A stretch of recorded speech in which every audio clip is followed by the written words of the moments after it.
Welcome, everyone. I'm Ben Malka. I'm a managing director at Coda FinTech Ventures. We're a San Francisco-based investment management firm focused on financial services broadly and including InsurTech. I'm really honored to be able to moderate this panel with great panelists. The topic, as we talked about before, is around partnerships in property insurance for risk and coverage.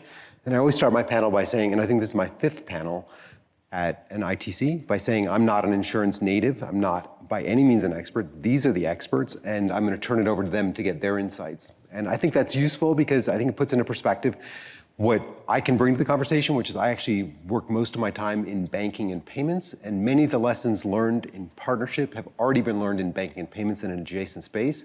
It's too simple to just say what you often hear is insurtechs and insurance carriers are a decade behind banks. It's much more nuanced than that. There are so many more intricacies to it, and I think we're going to start to get into some of those things today. So again, thank you everybody, and look forward to the panel. So I thought I'd turn it over to the panelists and give them a chance to introduce themselves.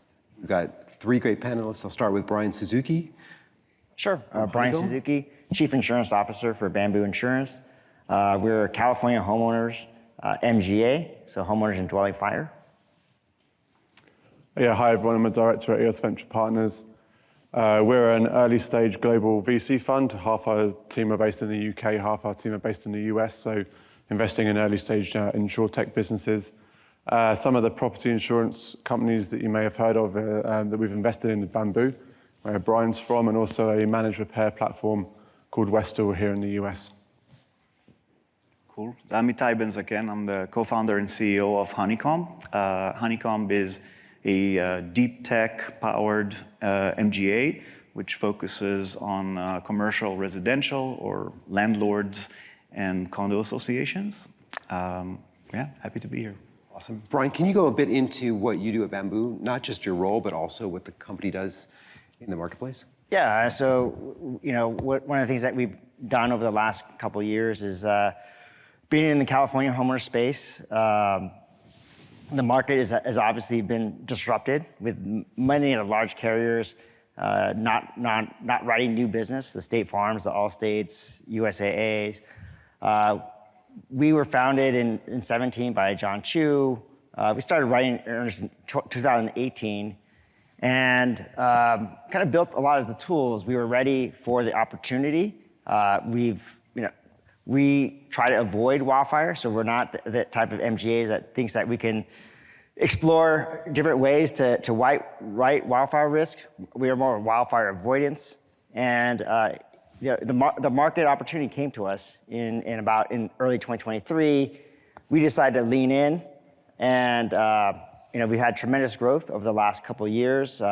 Did it with a very low CAT and also really good attritional loss ratios, and so we continue to lean in, and we'll continue to grow in the California homeowners marketplace, despite the fact that it's a challenging market. So let's set the stage on the word partnership. What does it mean to you guys? And when do you partner? When do you actually do it in a way that's proprietary, so you're not sharing it with anybody? How do you make that decision, and what areas are best for you? I can start.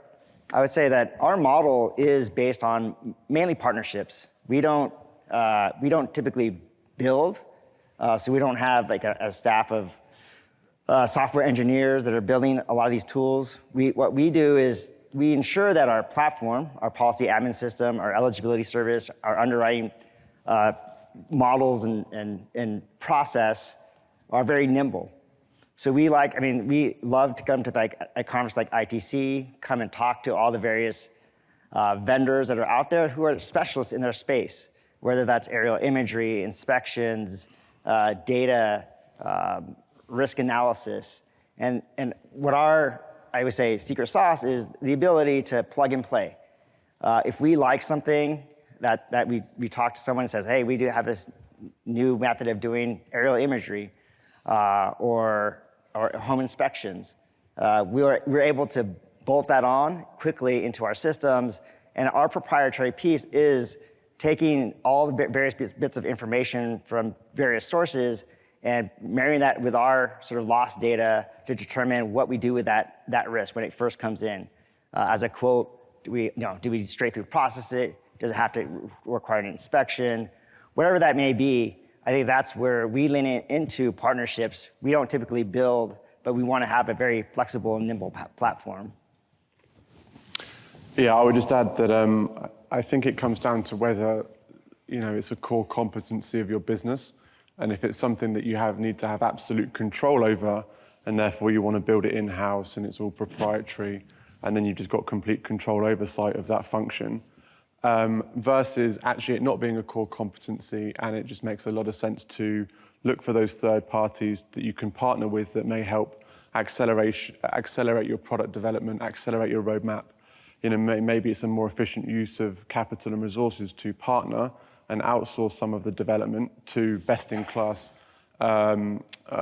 platforms and software, rather than doing it all in-house and doing it all yourself. Yeah, so our approach, I'd say, is similar, maybe a little more tilted towards building in-house. But I think, again, as a growing company, you always want to be very careful not to build things that you can buy outside in a way that makes sense, is cost-effective, and doesn't hurt your ability to create a moat or create a competitive advantage. We do have a pretty big team of engineers, but we really focus on maybe the 10% where we can create big differentiation.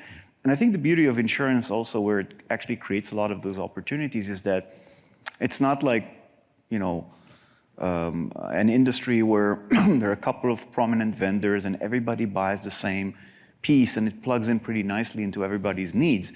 There's so many lines.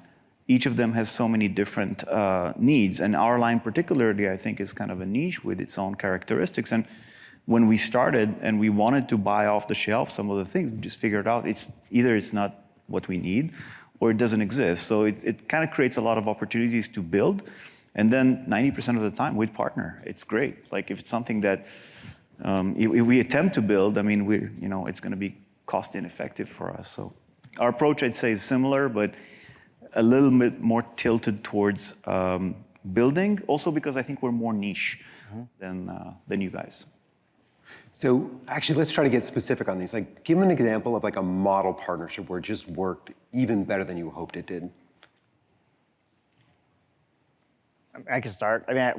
One of the first partners or vendors that we brought on board was Cape Analytics. They do a lot of our aerial imagery, but they've evolved their tool over time in terms of using the AI to distinguish defensible space.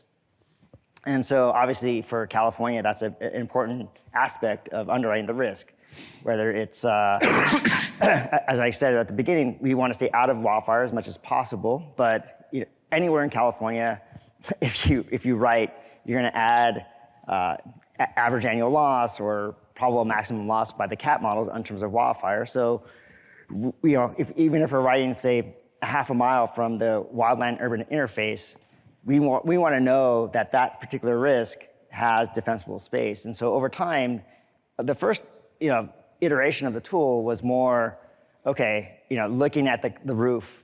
But as they've evolved the tool, they've developed it for wildfire, roof condition. As we explore opportunity to grow into other states, it's SCS risk, hail risk. And so our ability to be at the ground floor with them and see all the latest tools and innovations, and going back to that concept of a flexible platform. So the latest iteration in the tools where we can take their latest version and ingest it and then put it into our backend, and where we have all of the data to do sort of the data science behind it. I think that's been key for our success. I would just add that I think there are a lot of partnerships, as you say, around underwriting, pricing, risk selection. Thinking specifically around risk mitigation, which is partly the topic of the panel, I think it's quite tricky to get partnerships launched around risk mitigation because it sort of falls in the gaps within an insurance organization. There isn't really a big risk management team. You've got the underwriting team who will say that they've priced in the risk. They've got the claims team that will say, well, we haven't had a claim yet, so there's nothing for us to do. So just trying to get a risk mitigation partnership off the ground, I think, is pretty tricky in a carrier. just because there isn't that sort of core group focused on it, which is why, from a risk mitigation perspective, you end up having to sort of try and position it that maybe the underwriters see the value in it, pre-bind. So yeah, I think it's tricky from a risk mitigation perspective. So James, I'm going to ask a follow-up. Just as you put the inside baseball and being an investor, how do you know when a company's going to have an open field for doing these partnerships, and when they're going to run into a lot of roadblocks at the earlier stages? When we invest in companies, when we see them pitching and scaling within the insurance industry, it's like, how are these companies that are trying to partner with the incumbents moving the conversation from this is a nice to have versus this is a must have? And, that's really tricky. And I think a lot of people say, insurance sales cycles are long, it's really hard to get partnerships going. But I think the crux of it is down to proving the value of the partnership, the value of the product. And if the carrier sees, real value in the offering, they see that, 10x, benefit to paying for that software. And it's a software that they believe that they can integrate into their existing workflows without too much heavy lifting, then I think that's how you can really get partnerships off the ground. And ultimately, it's got to be solving a pretty big pain point for the carrier. Some of these nice to have, point solutions make a ton of sense on paper, but it's just not going to move the needle for a carrier. So if you're going in there solving big pain points, you're able to demonstrate the tangible value you can drive, and you're doing it in a way that you're removing friction from getting that partnership live. I think that's how you sort of crack that nut and really get that flywheel spinning in terms of scaling, as a startup. Awesome. Itai, model partnership. Yeah, for us, I'd say we started working on data annotations initially in-house to feed our AI models. And then we started looking for vendors who could do that for us. And the initial thought was like, they're never going to be as good as our internal team, and it's going to be so hard to teach them the context. I think we were very surprised, positively surprised, to figure out that this actually is a great extension of our workforce with cost efficiency. So it's good. It's good to see, because the ecosystem is developing into areas like that where we're not the only ones who have that need. And there are companies out there that are starting to build pretty effective models that then empower our ability to build risk selection models. And as you all think about technology's interaction with these partnerships, and not necessarily for your carriers, but legacy carriers as well, do you think partnerships run into roadblocks on the existing tech infrastructure? And how does that play into this whole conversation? I mean, I can say from our perspective, being a relatively nimble, tech-driven organization, even us, I think we ran into challenges when we wanted to integrate like a heavier partner, even like a policy admin system. So I'd have to imagine that with the big carriers, this is a big bottleneck that is probably going to be hindering innovation for quite some time, because they're much slower, and the specific needs are very diverse and very different from carrier to carrier. So I'd imagine this is still a big unsolved piece on, like, the technology is there, and maybe the data is there, but even the data that some of the big carriers have in-house, sometimes one department doesn't know it exists in another department, and they sit on top of 20 legacy systems. So I think it's still a big problem. Anybody want to jump in? I would agree. I would say that a lot of times I come from a bigger organization, and a lot of it's the decision-making process, and in terms of what are the impacts. So you can kind of come here and say, like, this is the greatest tool, or this is definitely a step up. But then to sell that throughout the organization in a larger organization takes quite a bit of time.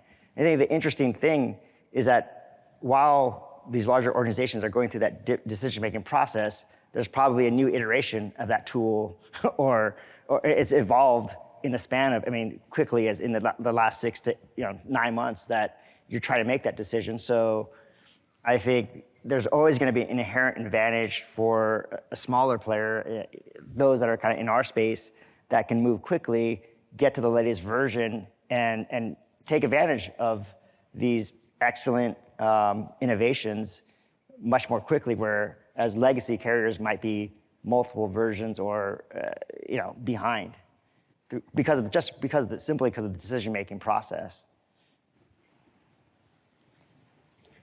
Yeah, I mean, the only thing I'd add is that I think it comes down to how much friction there is in the sale process, and is it a big rip and replace of systems that's going to take 5 years, where actually it's going to be obsolete 5 years down the line, or is it something that's modular that can get launched in one line of business or in one territory, and then you ease into it that way. But I think every carrier is different. Every partnership looks and feels different, and I think again, why sort of we talk to our portfolio companies about is really just trying to remove the friction from that sale process, from that onboarding process, and make it as easy as possible for the carrier to leverage the data, use the technology within their existing workflows, rather than trying to go in and pitch a huge 3-year rip and replace, which is always going to be tough for any carrier to do. So we spent some time on the risk analysis, but what about distribution and coverage? What do you run into there in terms of partnerships? And I assume most of your distribution is through independent agents. So talk about the legacy tech stacks you have to deal with there. I mean, for us, I think it's been, we rely heavily on our great distribution partnerships with agents. And I think we were positively surprised by how independent agents were able to leverage what we have to do things quicker and more effectively. So technology in this sense, in the service of partnerships, I think is a huge lever, huge transformational element for the industry. We are looking at all sorts of other types of partnerships, and in general, partnerships for distribution are a huge driver of our business. So and that's also it allows for faster innovation, right? If I have to build a whole distribution from scratch, then I have to build an organization that's probably 10 times the size, and I can't focus on what I can do, which is very unique, to take innovation 10 steps further. So I think it's a great structure, and I think it's going to continue to create that value that it has today. I think similarly, I mean, for us, distribution, quoting, most of the agents that we work with actually come and use our system. So we have sort of more control of that. So we don't need to leverage partnerships there. I think one of the interesting things in our space is kind of the use of comp raters, and I think especially in the IA channels. And I think that whole process, I think, is ripe for innovation. It's just the amount of effort it does take to get your quote into these comp rater systems. It's a lengthy process. I think in our space as well, as you can imagine, the admitted market has shrunk a bit, and then more players are selling the ENS product, and that's a little bit more difficult to navigate through. So I think having that, like an ENS platform to do comp rater, I think there's opportunity there, but generally we haven't focused too much effort into that space. So I was going to ask the question around 2 impactful partnership opportunities that exist within your companies that you'd like to see filled by somebody from the outside. So if you're a tech entrepreneur out there, what should they be focused on to help you? So for us, and I think as we started having this conversation, I think you can tell that we are data hounds. When I look at the homeowners space, I worked in personal auto and I've done homeowners, and I think one of the biggest differences in homeowners is the fact that every home is unique. From the time that once you built it, in terms of how it's maintained over time, and the existing base of homeowners is typically more like 30 years old. Obviously, there's always a new inventory coming online, but I mean, if you look at just in general, if you say what's going to come through your quoting engine, it's going to be likely a 30, 40-year home, and it's been maintained in various different ways. And so one of the things that we're excited and looking for is like, how are these properties being maintained? And the more insights that we get in terms of how they're maintained, and not just like, it could be like the renovations, and these things are pretty available, but we look for partnerships, say like in home warranty or home maintenance, and one of the ones that we're excited to be working with upcoming is with Porch, and they focus on the home inspection report. And I think that for us from day one, we knew that would be a huge value of understanding that risk, right? So the buyer is going through the process, they get this 80-page document about the entire, what's the condition of that property. It's just so dense, and it's also these inspectors, they don't have a standard format, so it takes, to me, technology to be able to unravel that unstructured data into structured data for it to be used. So I think that's, in our space, it's that end-to-end home experience is where we want to collect as much data and information as possible to assess the uniqueness of an individual's home. I'm not from a carrier, so I can't talk specifics about my particular firm, but I think more broadly, along this topic, the protection gap is widening, and there are people who are underserved and underinsured, and partly that's just because it's just too risky. They're in a wildfire zone or in a coastal flood zone, and so I think there is an opportunity for risk mitigation partnerships to try and sort of plug that gap and plug that problem. So if there are risks that carriers are unable to underwrite, then there should be other solutions that are rolled out to policyholders to really help them. If they can't transfer the risk, then hopefully they can sort of mitigate and manage that risk. And so I'm seeing more and more startups that are really trying to either provide data to insurers to allow them to more accurately select risks so that actually people can get cover. And if they can't, then risk mitigation tactics around securing your home for flood, securing your home for fire. And I think there's quite a big opportunity there to help close the protection gap with some of these new data and technology companies. Cool. Yeah, I think there's quite a few. There's a lot of areas for building new things. The first one that comes to my mind is there's still plenty of super interesting, highly impactful data that's sitting out there that is difficult for carriers to absorb. It's in the counties. It's in all sorts of siloed databases of fire statistics on buildings, and I think that just. And there are players in the market who do that.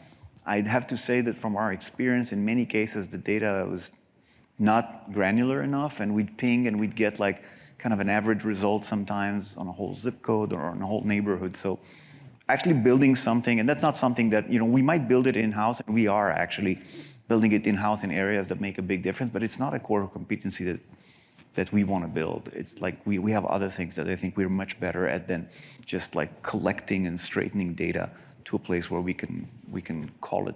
So I think there's a big opportunity still to create a mega database that's easy for carriers to work with the data that's already out there, and there's great data out there. So that's one. I think the second piece is actually for some of our competitors, collaborator carriers, to build something together that allows us to fill gaps that don't right now get filled, or there's still an open problem. I take one particular example. So preventing water damage. Water damage is kind of, there's a lot of frequency, relatively low severity, and there are sensors out there, and the sensors that are effective are just prohibitively expensive. So I could go and say to my insureds, hey, you have to buy a sensor that costs you as much as the policy, and I'll insure you, or I'll give you a discount of 20%. It doesn't work for them. I can say, you know what, I'll buy it because in 7 years, I know it will return my investment, but can I count on this insured staying with me in 7 years? Probably not. If we had some sort of a consortium or a partnership with some of our other carriers, where we, in order to reduce the claims, then we do have kind of collaboration on financing some of that technology. Then maybe there's a structure that could work. Are you thinking about a single technology that all of the carriers can use, so if somebody pays for it, the other two can leverage it? It's not even a single technology. I think it's more even of a financing structure. So like if an entrepreneur came in and say, I'm now leading the financing of water damage preventing sensors. And like, I don't know, maybe we take a certain share in this and we pay something that's equivalent to a 1 year, which we can, that's fine. And some other carrier, like they basically, maybe we have credits with them or something like that. Again, if I had the solution, maybe I'd go build it. Yeah. I don't have the solution, but I do think I'd point out this is a really interesting problem because eventually it would create, a really good situation where, we'd be able to reduce claims. Eventually, it wouldn't cost more. It's just a very long return on the investment.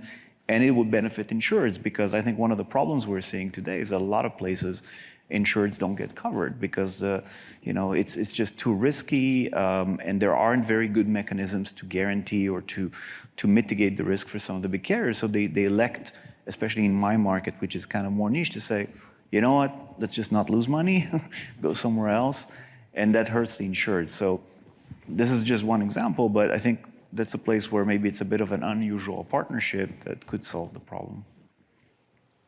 Why don't you force it back to the homeowner? Because it's too expensive. Like they would. The problem is they would go and buy from another carrier, who would basically, just price it into the policy. They do that for water shutoffs in my neighborhood. I don't know why, but they do. Yeah. And it's $1,000 to put one in. Yeah. Well, I'm talking more, the water shutoff valves for the whole building are, in our view, less effective. What I'm talking about is a per unit device. And then it costs, again, it could cost about $500-600 per unit. That's more than the policy I sell. So it's still there. But happy to, maybe hear from you were also talking earlier about, the agents and the technology relating to the agents. It's like if you had this type of water shut-off device, you're also reliant on an agent to be the one educating the policyholder and selling it. And so, if you've got one carrier that you have to go sell with a device and then the rest of the market where you don't, then the broker will probably take the path of least resistance. The policyholder doesn't want, the hassle if they can go and get a better product somewhere else. You see it in property, with cyber, seeing it more and more in cyber as well, where people are trying to get people to have, better cyber hygiene and, more preventative type defenses in their cyber security posture. But if all the other carriers are just underwriting based on turnover and head count, then, you're just going to go to those players. So it has to be more of a market-wide approach rather than an individual carrier. I mean, if I force it on the customer, they'd have to pay me twice. Or more than twice. And there's another carrier who basically says, and by the way, in the first year, I'm going to be losing money. In 7 years, I'm going to break even, or 6 or 5, whatever. So it's just easier for another carrier to price it 20% above, and they bake in the losses and they pay for the losses, but we don't make progress. So some unlock. It is. I think you're spot on there, Itai, because that's the exact. We know we've identified studies. It's the most effective way to reduce non-weather water damage is to have an automatic shutoff, but the price point at this juncture is prohibitive to kind of weave it in with the insurance policy where the insurer is going to pay for, right, we can probably pay for like 10-15%, but if the model only works exactly to your point, like it's like a 3 to 5 year return period, and what's the guarantee that we have that insured is going to stay with us, and whereas the benefit goes to some other competitor. Yeah, maybe the solution is that there is a central financing function that, they would pay for the device and then we would pay them on a yearly basis. So I don't need to pay for the whole thing. I don't need to roll it over to the customer to pay the whole thing because they won't buy from me. But it's kind of a pro rata. Right. Yeah.